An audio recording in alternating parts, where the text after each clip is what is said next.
Statement to the police concerning the events of October 31st, 2012. It is said that the veils that separate the worlds are especially thin on All Hallows Eve. This may be true. However, on the night in question, I was to learn that the same cannot be said of the doors on a police car when you are sitting in the back. Upon discovering that the interior rear door handles didn't seem to be connected to anything, I laughed somewhat hysterically to my friend Colin, "We're going to jail!" To which he quite reasonably responded, "Shut up!"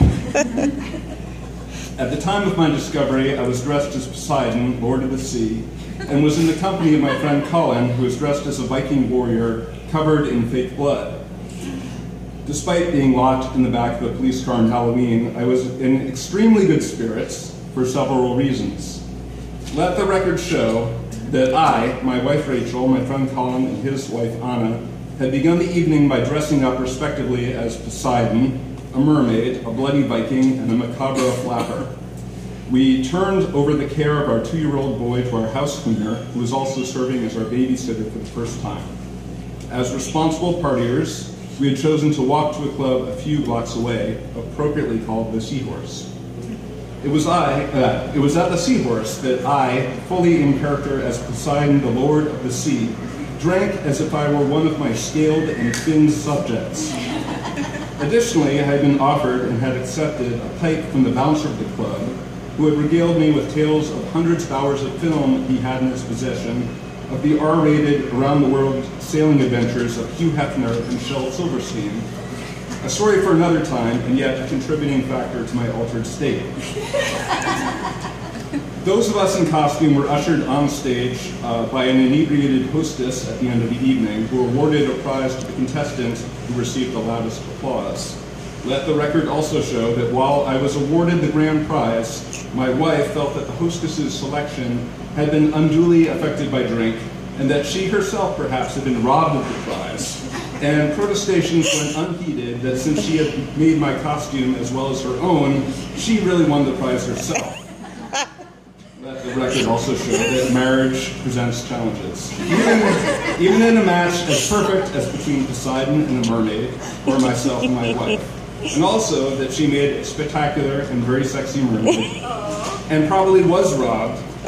Nevertheless, this robbery would soon be overshadowed by a larger one. Shortly after the prize was awarded, we began the walk home, getting giddy from the events of the evening. About halfway through the walk, we could see a number of police lights strobing in our parking lot. My wife remarked, "They're in front of our house," to which I responded, "No, they're not." Let the record show that she turned out to be right, and I turned out to be wrong, not for the first or last time. As we drew near, it became clear that there were 2 police officers stationed in front of our house, and my pace and heart rate quickened until I reached the officers. The taller of the 2 asked me, "Are you Scott Schaefer of 44 South 40 Pier?" To which I responded in the affirmative, at which point he said the 3 most beautiful words in the English language at that moment: "Everyone is okay."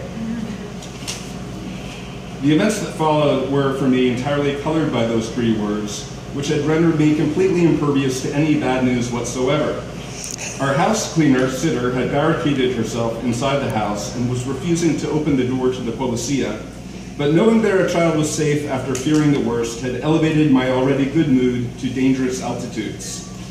The officer explained that the reason they were on our doorstep was that they had recovered a checkbook, apparently taken from our storage unit, which was housed in a building that had been the subject of an extensive storage robbery operation. To verify that the checkbook had been taken from the storage unit and on my car, they asked me to locate my car, which proved difficult. My difficulty did not escape the notice of the shorter of the 2 policemen, who asked rhetorically, "Dude, where's my car?" Well, I might have explained that I sometimes didn't drive it for weeks, and I parked in different locations in the lot, and I frequently had trouble finding it even when completely sober. I reminded myself that I wasn't being accused of criminal activity, which made finding ourselves locked in the back of a police car all that much more surprising. To complete the subject, they explained, they needed me to attempt to ID the subject.